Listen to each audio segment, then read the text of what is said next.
Assalamualaikum warahmatullahi wabarakatuh. Balik lagi di Afra Studio. Pada video kali ini aku akan membagikan cara menghilangkan efek suara screenshot di HP Poco X5 5G. Sebelum lanjut, jangan lupa untuk menekan tombol subscribe dan juga tombol loncengnya supaya tidak ketinggalan video terbaru yang ada di channel ini.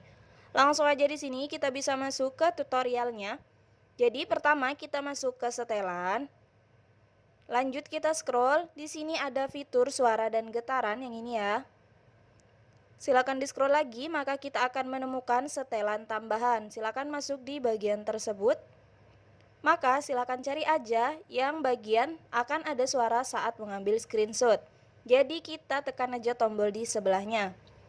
Maka ketika tombolnya sudah tidak berwarna biru, artinya kita sudah berhasil menonaktifkannya. Jadi ketika kita mengambil screenshot di HP kita tidak akan menimbulkan suara lagi ya teman-teman.